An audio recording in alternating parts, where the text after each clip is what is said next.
नमस्कार दोस्तों, स्वागत है आपका हमारे यूट्यूब चैनल स्टूडेंट चौपाल पर। तो दोस्तों, मैं उत्तर प्रदेश दरोगा परीक्षा 2021 के लिए मूल विधि पढ़ा रहा हूं। तो मूल विधि में दोस्तों मैं भारतीय दंड संहिता पढ़ा रहा हूं। तो भारतीय दंड संहिता में मैं 2 क्लास ले चुका हूं। ये तीसरा पार्ट है भारतीय दंड संहिता का। तो दोस्तों, दरोगा की परीक्षा में इस बार काफ़ी बड़ी वैकेंसी आई हुई है। और दोस्तों, हमारा उद्देश्य ये है कि आप ज़्यादा से ज़्यादा लोग जितने भी लोग देखें इस परीक्षा में सेलेक्ट हों और अपने घर का, अपने कम से कम एरिया का नाम रोशन करें और राज्य और देश के हित में काम करें। क्योंकि लॉ एंड ऑर्डर मेंटेन करना बहुत ही ज़रूरी है, क्योंकि समाज में अपराध बढ़ रहा है। और जितने मतलब दरोगा होने चाहिए किसी भी थाने पर, अभी उनकी कमी है। इसीलिए सरकार ने ये वैकेंसी निकाली है, क्योंकि अपराधी ज़्यादा हैं और उन पे नियंत्रण स्थापित कर पाना कहीं न कहीं दिक्कत हो रही है। तो जितने ज़्यादा पुलिस प्रशासन होंगे, मतलब जितनी ज़्यादा फोर्स होगी, उतना ही अपराध पर नियंत्रण करने में आसानी होगी। तो दोस्तों, हमारा स्लोगन है कि हमारा प्रयास की वर्दी हो आपके पास। तो दोस्तों, इसी के साथ हम स्टार्ट करते हैं इसका पार्ट 3। तो पार्ट 3 में आप देखेंगे कि हमने आपको सेक्शन 22 के पहले आपको हमने पढ़ा दिया है। आज सेक्शन 22 के बारे में आपको बताएंगे। तो सेक्शन 22 बात करता है चल संपत्ति के बारे में। चल संपत्ति या जंगम संपत्ति, इसको मूवेबल प्रॉपर्टी भी कहते हैं। तो दोस्तों, चल संपत्ति हम किसे कहते हैं? तो जो भारतीय दंड संहिता में चल संपत्ति को जो परिभाषा दी गई है, वो कहती है कि चल संपत्ति इस धारा के अंतर्गत सभी प्रकार की मूर्त यानी देखने योग्य संपत्तियों तक ही सीमित है। यानी कि जिसको हम देख सकते हैं उसी को हम चल संपत्ति कहते हैं। जैसे कि मान लीजिए कोई मेज है, कुर्सी है, आम है, ठीक है, कोई पेड़ है। तो पेड़ तब तक चल संपत्ति है जब वह काट के जमीन से अलग हो जाती है, तब वह चल संपत्ति हो जाती है। लेकिन जब तक वह जमीन से जुड़ी हुई है, वह चल संपत्ति नहीं मानी जाती है। और आगे इसमें कहा गया है कि किंतु भूमि भूबद्ध वस्तुएं इसके अंतर्गत नहीं आती हैं। तो हमने जैसा कि बताया कि जो पेड़ है वह चल संपत्ति नहीं मानी जाती जब तक कि वह जमीन से जुड़ी हुई होती है। लेकिन जब वह जमीन से काट के अलग कर दी जाती है, तब वह चल संपत्ति की श्रेणी में आ जाती है। ठीक। तो यहाँ पर चल संपत्ति के बारे में कोई लिस्ट नहीं दी गई है। आपको बस यही देखना है कि कोई भी ऐसी वस्तु जो भूमि या भूबद्ध नहीं है, वह सभी चल संपत्ति की श्रेणी में आती हैं। और जो मूर्त रूप में जो दिखाई दें, यानी कि मूर्त संपत्ति जो है, यानी कि कॉर्पोरल प्रॉपर्टी। अब इसको जो यहाँ पर लिखा था कि मूर्त संपत्ति तक ही सीमित है, यानी चल संपत्ति धारा के अंतर्गत सभी प्रकार की मूर्त संपत्तियों तक ही सीमित है। तो मूर्त संपत्ति किसको कहते हैं? कॉर्पोरल प्रॉपर्टी वह संपत्ति है जिसको इंद्रियों द्वारा अनुभव किया जा सकता हो। यानी कि जैसे हम जिसको इंद्रियां जो हमारी 4-5 इंद्रियां हैं, जिसके माध्यम से हम उसका अनुभव कर सकते हैं, उन्हीं को ही हम मूर्त संपत्ति कहते हैं। जैसे कोई अगर मान लीजिए फिक्शन, कोई ऐसी काल्पनिक चीज़ें हैं जिसको हमारी इंद्रियां अनुभव नहीं कर सकती हैं, उनको हम मूर्त संपत्ति नहीं कहते हैं। ठीक। जैसे मान लीजिए कि आपने सुना होगा भूत प्रेत के बारे में, तो वो सब क्या है? गॉड भी जो है वो सब मूर्त संपत्ति नहीं है। लेकिन वही जो है, मान लीजिए कि मूर्ति है, तो वो मूर्त संपत्ति है, क्योंकि उसको हम टच कर सकते हैं, उसको हम उसकी जगह से हटा सकते हैं। इसीलिए इसकी जो इंग्लिश मूवेबल, यानी कि जो अपनी जगह से मूव कर सकती हो, उसको हम मूवेबल प्रॉपर्टी कहते हैं। तो इसको 2 नाम से जाना जाता है। चल संपत्ति कहीं लिखा रहता है ज़्यादातर, कहीं के जंगम संपत्ति। इसको आप ध्यान रखिएगा, जंगम संपत्ति को भी चल संपत्ति ही कहते हैं। आगे है दोस्तों आपका सेक्शन 24। इसमें बताया गया आपका बेईमानी से। ठीक है, बेईमानी से यानी डिसऑनेस्टली। हम कब कहेंगे कि कोई कार्य बेईमानी पूर्वक किया गया है? तो इसमें इसको डिफाइन किया गया है, इसमें इसको परिभाषित किया गया कि जो कोई इस आशय से कोई कार्य करता है कि एक व्यक्ति को सदोष अभिलाभ कारित करे, यानी एक व्यक्ति को वह दोष पूर्वक कोई लाभ पहुंचाए, अभिलाभ कारित करे, या अन्य व्यक्ति को सदोष हानिकारित करे और अन्य व्यक्ति को जो है दोषपूर्ण तरीके से हानिकारित करे, वह उस कार्य को बेईमानी से करता है, यह कहा जाता है। तो इसमें आपने समझा कि हम तभी किसी कार्य को कहेंगे कि वह बेईमानी पूर्ण आशय से किया गया है, जब वह इस आशय से किया गया हो कि किसी एक व्यक्ति को कुछ मतलब गलत तरीके से, सदोषपूर्ण तरीके से लाभ पहुंचाए और किसी अन्य व्यक्ति को दोषपूर्ण तरीके से हानि पहुंचाए, तब हम कहते हैं कि वह कार्य बेईमानीपूर्ण आशय से किया गया है। आगे है दोस्तों आपका सेक्शन 23। तो सेक्शन 23 में कहा गया, हमने यहाँ कहा सदोष लाभ और सदोष हानि के बारे में। सदोष अभिलाभ क्या है? जैसे यहाँ कहा था ना कि एक व्यक्ति सदोष अभिलाभ कारित करे, तो सदोष अभिलाभ हम किसे कहते हैं? रॉन्गफुल गेन हम किसे कहते हैं? तो विधि विरुद्ध साधनों द्वारा, विधिक साधनों द्वारा नहीं, विधि विरुद्ध साधनों द्वारा ऐसी संपत्ति का लाभ है जिसका वैध रूप से हकदार हानि उठाने वाला व्यक्ति है। यानी कि सदोष अभिलाभ हम उसे कहते हैं कि जिसमें कोई व्यक्ति जो है विधि विरुद्ध साधनों के द्वारा ऐसी संपत्ति का लाभ है जिसका वैध रूप से हकदार हानि उठाने वाला व्यक्ति है। इसमें जो होता है कि मान लीजिए कि ए है और या इस आशय से कोई कार्य करता है कि वह बी को नुकसान पहुंचाए, तो यहाँ जो इसका आशय है, ये सदोषपूर्ण जो इसका आशय है ए का, और इस सदोषपूर्ण आशय से यह कोई ऐसा कार्य करता है कि मान लीजिए कि इसको नुकसान पहुंचे और सी को लाभ पहुंचे। ठीक, अब इसको ये नुकसान पहुंचा रहा है और इसको ये जो है इसको लाभ पहुंचा रहा है। तो यहाँ पर हम कहेंगे कि इसने जो कार्य किया वह सदोषपूर्ण आशय से किया और विधि विरुद्ध साधनों द्वारा किया, इसलिए यहाँ पर, और इसका हकदार तो व्यक्ति बी था, लेकिन नुकसान इसको हो गया और लाभ हो गया इसको, और इसको लाभ दोषपूर्ण तरीके से ए ने करवाया। तो यहाँ पर यही है कि सदोष अभिलाभ, यानी कि इसको जो लाभ हुआ सी को, ये फेयर तरीके से लाभ नहीं हुआ, इसको सदोषपूर्ण तरीके से लाभ हुआ, यानी दोषपूर्ण तरीके से इसको ए ने लाभ पहुंचाया, और वहीं बी को जो है सदोषपूर्ण तरीके से हानि पहुंचाया। बी को यहाँ पर जो उसका वास्तविक हकदार व्यक्ति था उसको इसने जो है अपने गलत तरीके से कार्य करके इसको जो है इसने हानि पहुंचाया। यानी कि जो विधि विरुद्ध साधन थे, जो उसने ऐसे साधनों के माध्यम से जो विधि विरुद्ध हो उसके माध्यम से बी को नुकसान पहुंचाया और सी को लाभ पहुंचाया। तो यहाँ पर यही कहा गया कि सदोष अभिलाभ, यानी कि विधि विरुद्ध साधनों द्वारा ऐसी संपत्ति का लाभ है जिसका वैध रूप से हकदार, यानी कि जैसे ये हो गया, ये वैध रूप से हकदार जो था हानि उठाने वाला व्यक्ति है। ये वैध रूप से हकदार तो था, लेकिन यह हानि उठाने वाला व्यक्ति है। आगे फिर देखते हैं इसी में सदोष हानि, यानी रॉन्गफुल लॉस।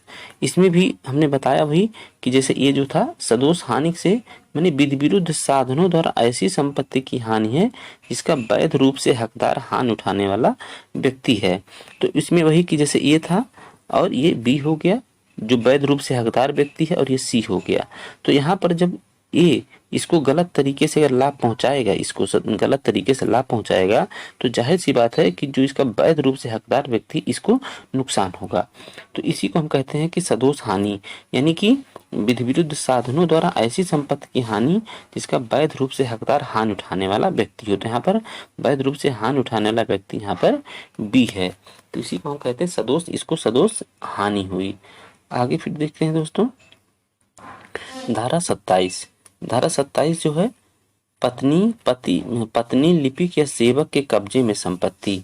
अब क्या होता है कि अगर कोई संपत्ति जो है या तो पत्नी के कब्जे में है या लिपिक के कब्जे में है या उसके सेवक के कब्जे में है, तो उसका क्या स्टेटस होगा। तो इसमें बताया गया कि जबकि संपत्ति किसी व्यक्ति के निमित्त उस व्यक्ति की पत्नी लिपिक या सेवक के कब्जे में है, तब इस संहिता के अर्थ के अंतर्गत उस व्यक्ति के कब्जे में है। मान लीजिए कि कोई कर्मचारी है किसी ऑफिस में, मान लीजिए कि बैंक का मैनेजर है, ठीक, उदाहरण के स्वरूप मान लीजिए बैंक का मैनेजर है, ठीक, बैंक मैनेजर। अब ये जो है कोई फाइल वहां से बैंक से लेकर के आता है अपने घर पे, अब वह उस फाइल को चाहे तो अपनी पत्नी को दे दे या अपने लिपिक को दे दे, ठीक है, जो उसके बैंक में काम करता है उसके अंडर में लिपिक को दे दे, या उसके घर में जो उसका सेवक है उसको वो रखने के लिए दे दे। तो अगर उसमें कोई दिक्कत होती है, मान लीजिए कि फाइल से कोई भी चीज़ गायब होती है, मान लीजिए फाइल से कोई भी चीज़ गायब होती है, तो यह माना जाएगा कि बैंक का जो मैनेजर था वही जिम्मेदार है, क्योंकि इन तीनों लोगों के कब्जे में अगर वह फाइल है तो यह माना जाएगा कि बैंक के मैनेजर के कब्जे में ही वह फाइल थी और उसी का कब्जा उस पर माना जाएगा। तो यहाँ स्पष्टीकरण में कुछ बातें बताई गई कि लिपिक या सेवक के नाते अस्थायी रूप से या किसी विशिष्ट अवसर पर नियोजित व्यक्ति इस धारा के अर्थ के अंतर्गत लिपिक या सेवक है। तो यहाँ पर ये बातें बता दी गई हैं कि जो लिपिक और सेवक जो है, यह कोई जरूरी नहीं कि ये परमानेंट हो, ये अस्थायी रूप, ठीक, या किसी विशिष्ट अवसर पर नियोजित व्यक्ति भी हो सकता है। यानी कि लिपिक और सेवक का परमानेंट होना जरूरी नहीं है। मान लीजिए किसी पर्टिकुलर काम के लिए किसी विशिष्ट अवसर पर ही अगर उसको मान लीजिए कि जो बैंक मैनेजर है या कोई भी पदाधिकारी है, अगर उसको नियुक्त करता है, को नियोजित करता है, तो वह वहाँ पर उसका जो है लिपिक और सेवक माना जाएगा। और यदि कोई वस्तु उसके कब्जे में दी जाती है तो यह मानी जाएगी कि उस पदाधिकारी के कब्जे में ही वह वस्तु रखी गई है।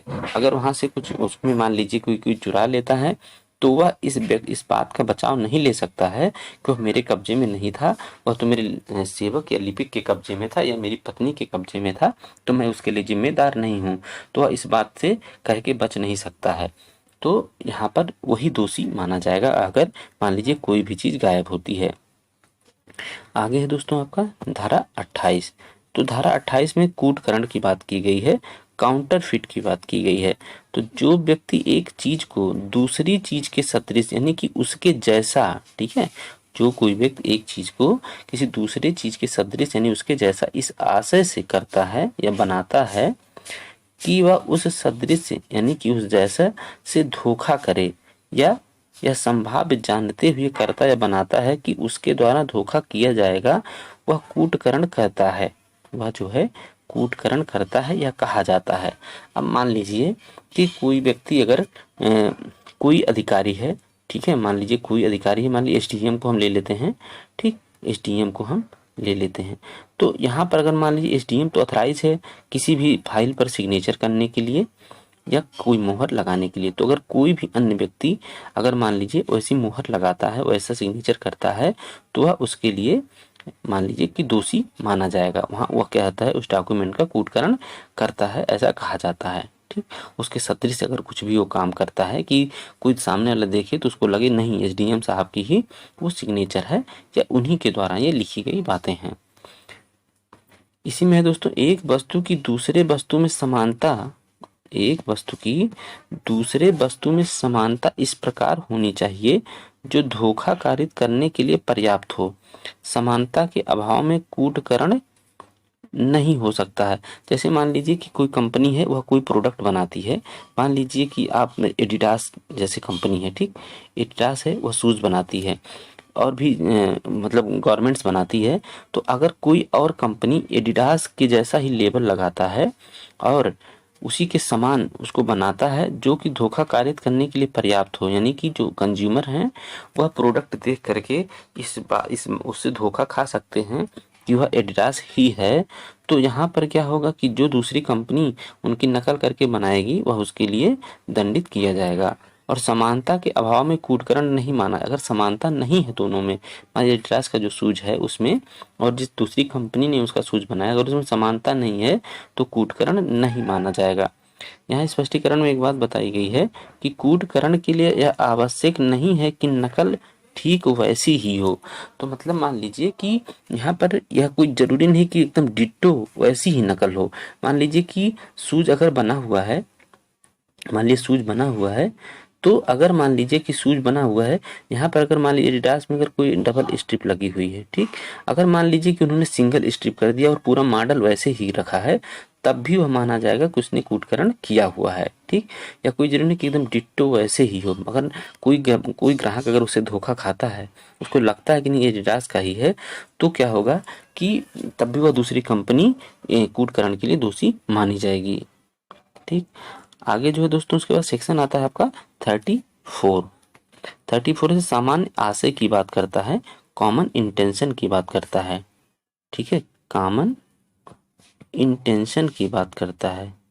ये जो है कॉमन इंटेंशन की बात करता है। तो कॉमन इंटेंशन क्या है दोस्तों, तो ये जो है आपका इसमें कहा गया है कि जब कोई आपराधिक कार्य, कैसा कार्य, आपराधिक कार्य, सामान्य कार्य नहीं दोस्तों, याद रखिएगा इस बात को, जब कोई आपराधिक कार्य कई व्यक्तियों के द्वारा, यहाँ पर देखिए कई व्यक्तियों की बात की गई, अकेले नहीं। अकेले कोई व्यक्ति सामान्य आशय नहीं बना सकता, कम से कम 2 व्यक्ति होने चाहिए, 2 या 2 से अधिक व्यक्ति होने चाहिए। तो यहाँ पर कहा गया जब कोई आपराधिक कार्य कई व्यक्तियों द्वारा अपने सबके सामान्य आशय, यानी कि अब जितने भी लोग हैं सबके सामान्य आशय को अग्रसर करने में, यानी कि उसको आगे बढ़ाने में किया जाता है, तब ऐसे व्यक्तियों में से हर व्यक्ति यानी प्रत्येक व्यक्ति उस कार्य के लिए उसी प्रकार दायित्व के अधीन है मानो वह कार्य अकेले उसी ने किया हो।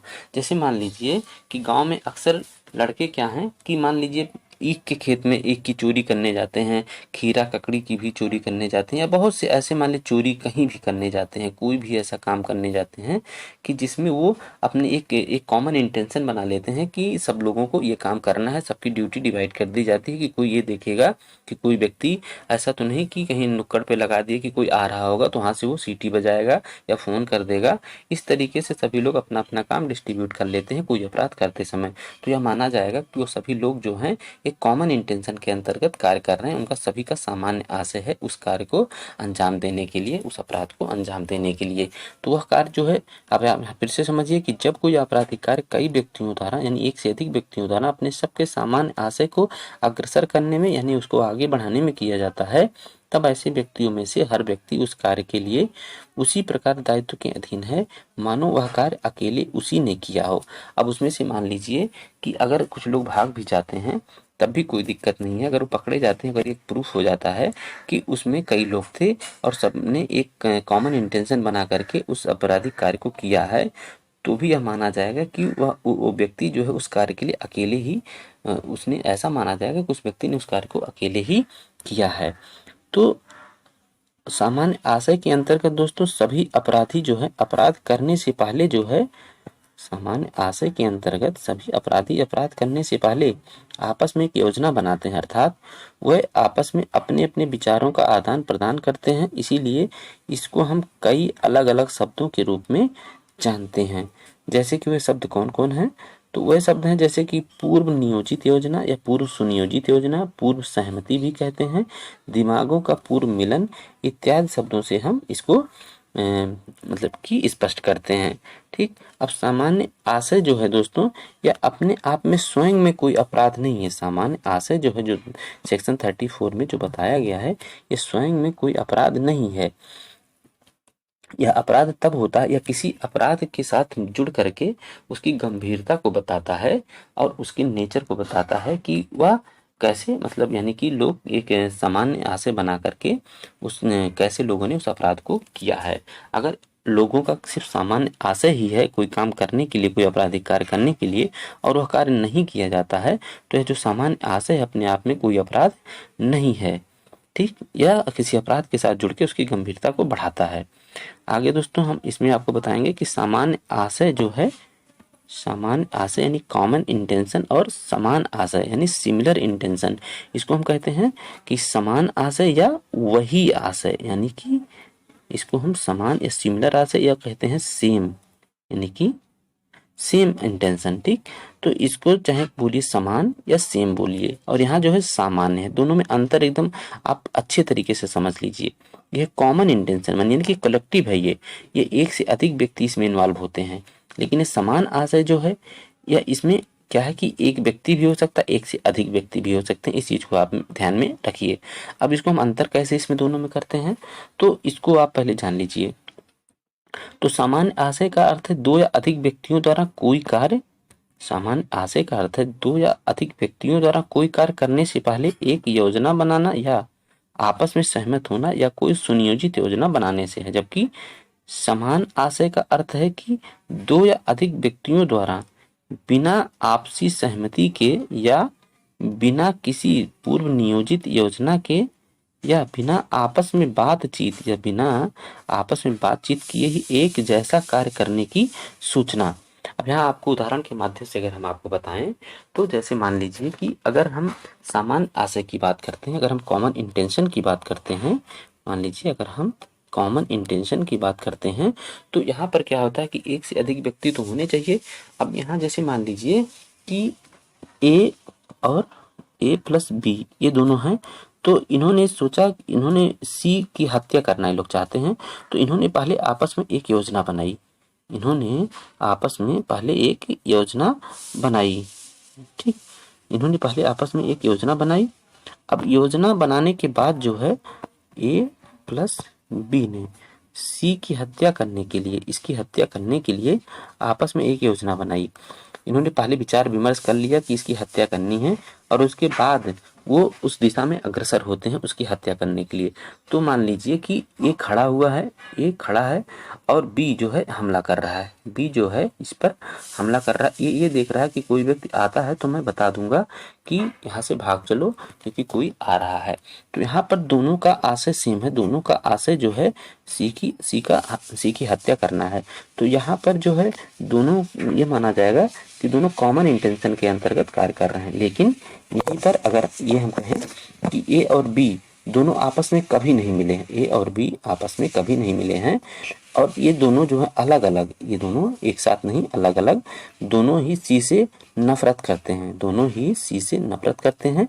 और ए भी चाहता है कि हम सी की हत्या कर दें, बी भी चाहता है हम सी की हत्या कर दें, लेकिन इन दोनों का आपस में कभी भी मिलन नहीं हुआ है।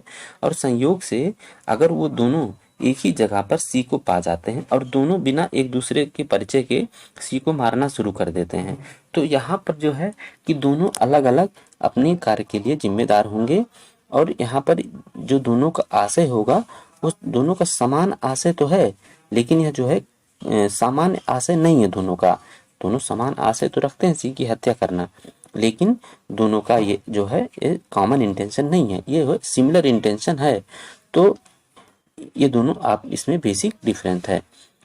तो आप ये जान लीजिए कि, लेकिन एक बात और है कि जो कॉमन इंटेंशन है, मान लीजिए कि जो कॉमन इंटेंशन है वो घटना स्थल पर भी बन सकता है। जैसे मान लीजिए कि ए और बी, मान लीजिए कि दोनों जैसे अलग अलग चले सी को मारने, लेकिन दोनों इकट्ठा हुए तो आपस में अगर उन्होंने बात कर लिया कि यार सी बहुत ही दुष्ट आदमी है, इसको हमको मारना है, ये सबको बहुत परेशान करता है, मुझे परेशान किया है, तो बोलेगा कि मुझे भी परेशान किया है।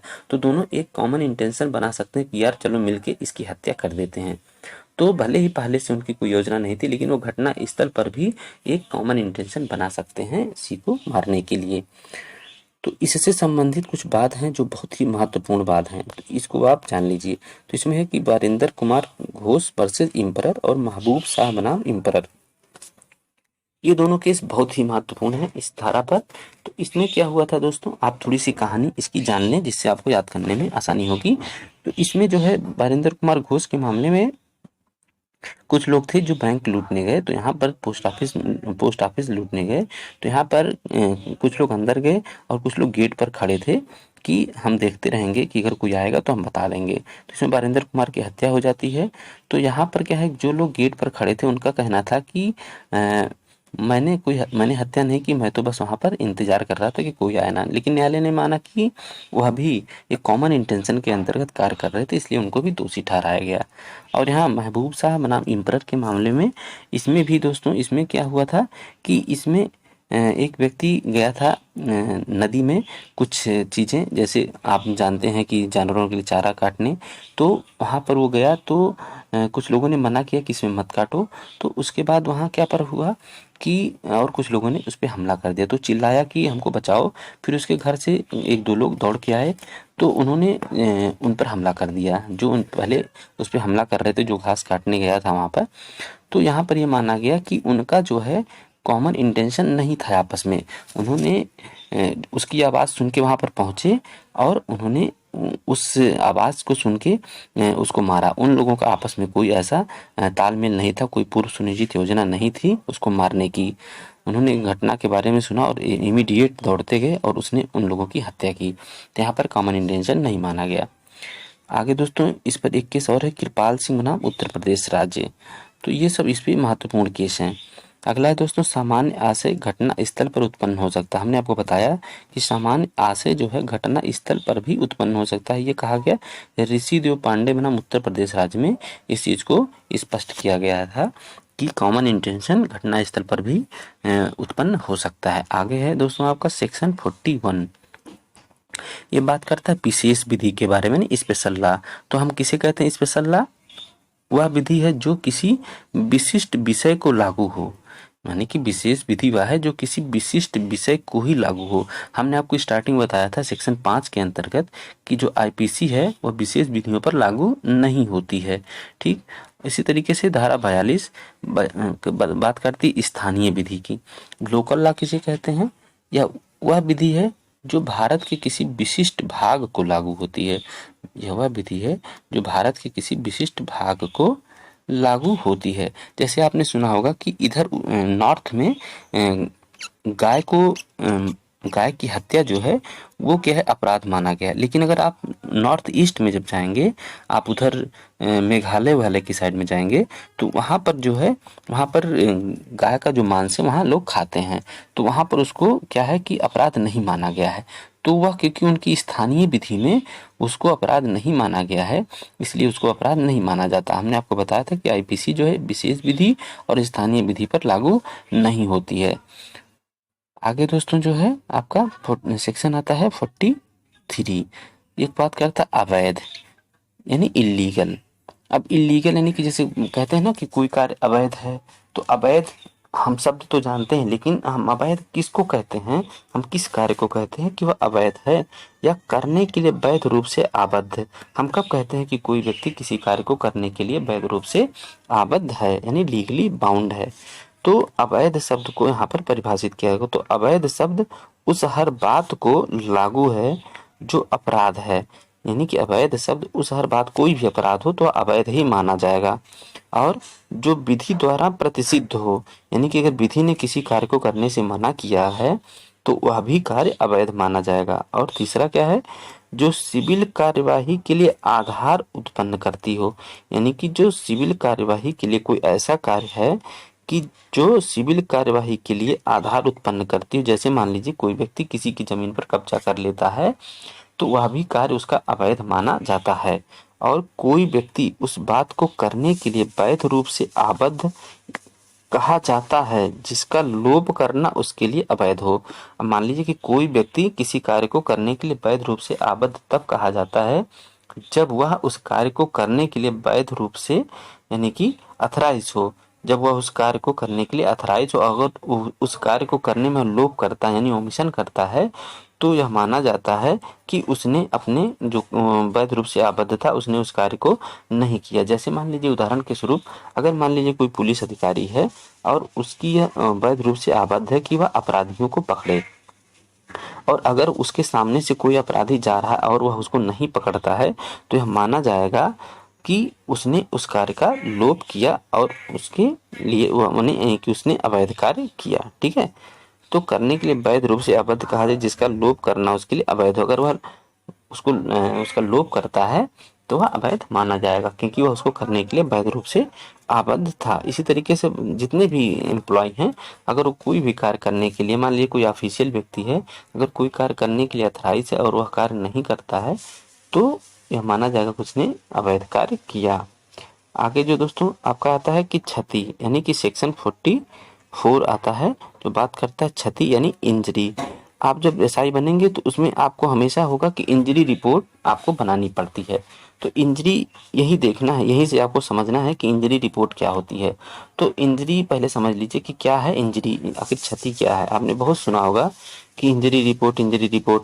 तो यहाँ पर क्षति शब्द जो है किसी प्रकार की अपहानि यानी नुकसान का द्योतक है। जो इंजरी है, जो क्षति है, वो किसी प्रकार के नुकसान का द्योतक है। ठीक, अब जो किसी व्यक्ति के, अब नुकसान कैसा कैसा हो सकता है, जो किसी व्यक्ति के शरीर यानी बॉडी को नुकसान पहुंचाए, या मन यानी माइंड को, या ख्याति यानी रेपुटेशन, या संपत्ति। अब क्षति यानी कि 4 तरीके की हो सकती है। क्या, किस किस तरीके की? उसकी किसी व्यक्ति के शरीर को क्षति हो सकती है, उसके मन को क्षति हो सकती है, उसकी ख्याति को क्षति हो सकती है, उसकी संपत्ति को क्षति हो सकती है। अब यहाँ पर शरीर के बारे में तो आप सीधे जान रहे हैं कि मान लीजिए किसी को मार पीट दिया गया, उसका हाथ पैर तोड़ दिया गया, तो उसको सीधे क्षति हो गई। अब यहाँ मन यानी माइंड की जो क्षति है वह कहता होता है कि रिलीजियस जैसे चीजें हैं, मान लीजिए कि कोई किसी धर्म में आस्था रखता है और कोई उनके देवी देवताओं पर कोई ऐसी मतलब भद्दा टीका टिप्पणी करता है, तो यह माना जाता है कि उसका मन वहाँ पर जो है उसका क्षतिग्रस्त हुआ, या उसको गाली अगर देता है जैसे मान लीजिए, तब भी माना जाता है कि उसका मन वहाँ पर क्षतिग्रस्त हुआ। या जैसे ख्याति, उसके बाद आता है रेपुटेशन। अगर मान लीजिए किसी व्यक्ति की कुछ ख्याति है, मान लीजिए कोई समाज में अच्छा व्यक्ति है जिसको सब लोग मानते हैं कि काफ़ी सम्मानित व्यक्ति है, और कोई भी व्यक्ति अगर चाहे उसको सबके सामने गाली देने लगे और उसको बेइज्जत करने लगे, तो यह माना जाएगा कि उसकी ख्याति को, उसको रेपुटेशन को क्षति पहुंची है। और चौथा है संपत्ति। संपत्ति को तो आप जान ही रहे हैं, क्षति पहुंचाना, उसको तोड़ दे, कोई नुकसान पहुंचा दे, उसको ऐसी अवस्था में कर दे कि अपनी पूर्वावस्था में ना लाया जा सके। तो इस तरीके से जो है क्षति जो है 4 तरीके की हो सकती है, शरीर, मन, ख्याति और संपत्ति को अवैध रूप से कारित हुई हो। अगला है दोस्तों आपका सेक्शन 45, इसमें बात किया गया जीवन। अब यहाँ पर देखिए, यहाँ पर जीवन शब्द मानव के जीवन से संबंधित है, ना कि किसी जीव जंतु के जीवन से। अब जहाँ कहीं भी आपको भारतीय दंड संहिता के अंतर्गत जीवन शब्द अगर सामने आएगा, तो यह मत सोचिएगा कि किसी जीव जंतु के जीवन की बात यहाँ पर की जा रही है। यहाँ पर सिर्फ और सिर्फ मानव जाति के जीवन की बात की जाती है। इसी तरीके से मृत्यु जो है, सेक्शन 46 जो है मृत्यु यानी डेथ, यहाँ मृत्यु शब्द मानव की मृत्यु से संबंधित है, ना कि किसी अन्य जीव जंतु की मृत्यु से संबंधित है। अगला है जो दोस्तों सेक्शन आपका 52, यानी कि सद्भाव पूर्वक, यानी गुड फेथ। हम कहते हैं कि कभी कोई कार्य कब कहा जाता है कि गुड फेथ में किया गया है। अक्सर आपने सुनना होगा कि लोग कहते हैं कि कार्य को सद्भाव पूर्वक किया जाना चाहिए। तो हम कब कहते हैं कि कोई कार्य सद्भाव पूर्वक किया गया है या कोई कार्य सद्भाव पूर्वक नहीं किया गया है। तो कोई बात जो है सद्भाव पूर्वक की गई या विश्वास की गई तब कही जाती है जब वह सामयिक सतर्कता और ध्यान के साथ की गई हो। यानी कोई कार्य तब कही जाती है कि सद्भाव पूर्वक की गई है, विश्वास की गई है, जब उस कार्य को सामयिक सतर्कता और ध्यान के साथ किया गया, यानी कि कोई लापरवाही किए बिना ही उस कार्य को किया गया है। कि कोई भी व्यक्ति मान लीजिए कि उसकी पूरी जांच पड़ताल करके ही जब कोई कार्य करता है, पूरा सब कुछ पता कर लेता है, ठीक है, और पूरे ध्यान के साथ जब उस कार्य को करता है, तो यह माना जाता है कि उसने उस कार्य को सद्भाव पूर्वक किया है।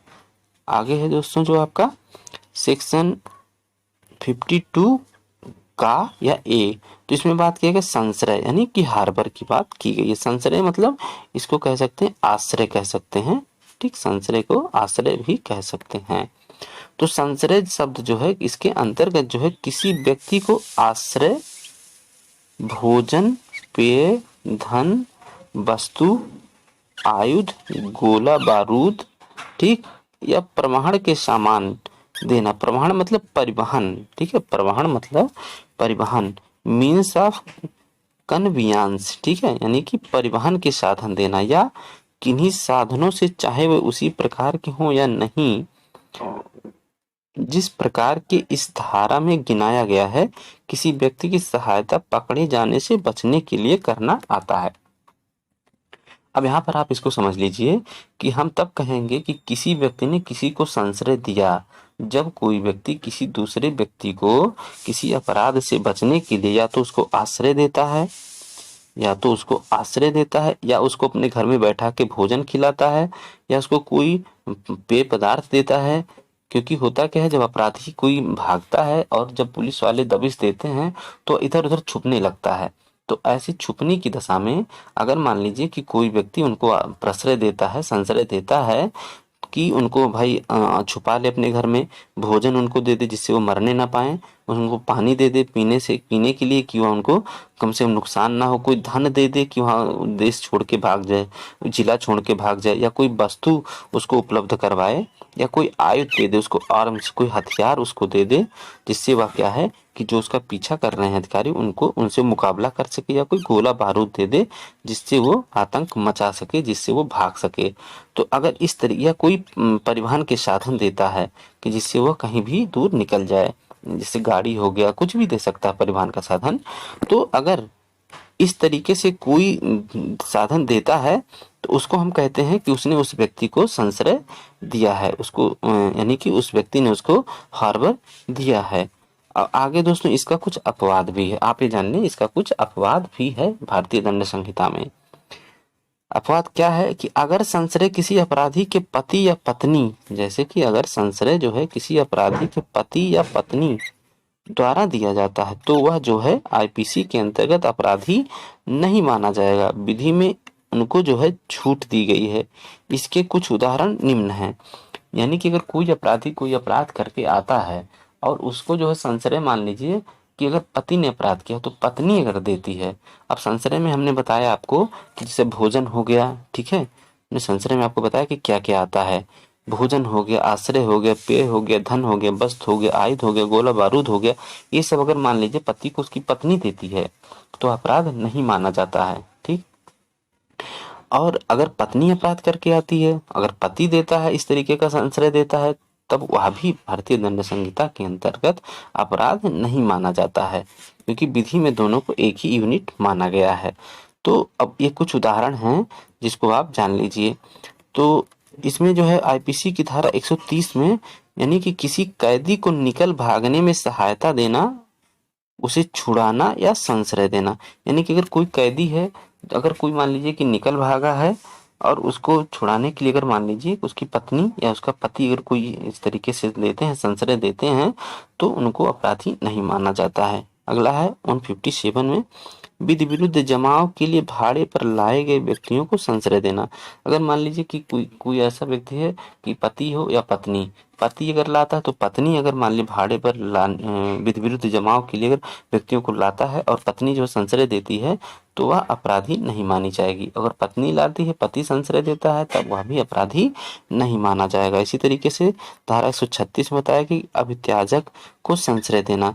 मान लीजिए कोई भगोड़ा व्यक्ति, अभित्याजक मतलब भगोड़ा, किसी भी सेना से अगर कोई भगोड़ा सैनिक जो अगर भागा है, ठीक है, तो उसको अगर उसका पति या पत्नी, अगर पत्नी सेना में है तो पति ने और पति सेना में है तो पत्नी ने अगर संश्रय दिया है तो वह उसके लिए दोषी नहीं मानी जाएगी। इसी तरीके से आप देखें सेक्शन जो है आपका 212, तो ये सब सेक्शन दोस्तों याद कर लीजिएगा। सेक्शन जो है आपका 212 कहता है अपराधी को संश्रय देना। अगर कोई अपराधी है उसको भी अगर पति या पत्नी में से कोई संश्रय देता है, मान लीजिए एक ही अपराधी होगा, दूसरा संश्रय देता है, तो वह भी दोषी नहीं माना जाता। इसी तरीके से सेक्शन 216 में कहा गया ऐसे अपराधी को संश्रय देना जो अभिरक्षा यानी कस्टडी से निकल भागा है या जिसको पकड़ने का आदेश दिया जा चुका है। मान लीजिए कि कोई ऐसा अपराधी है जो जेल से भाग गया है या पुलिस की कस्टडी में था, वहां से भाग गया है और उसको पकड़ने का आदेश दिया जा चुका है, उसको भी अगर मान लीजिए पति है, अगर पत्नी संश्रय देती है तो वह दोषी नहीं मानी जाएगी।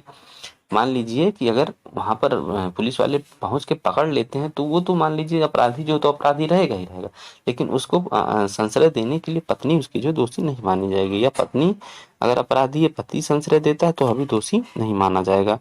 इसी तरीके से सेक्शन जो है आपका दोस्तों 216 का, इसमें कहा कि लुटेरों या डाकुओं को संश्रय देने के लिए दंड।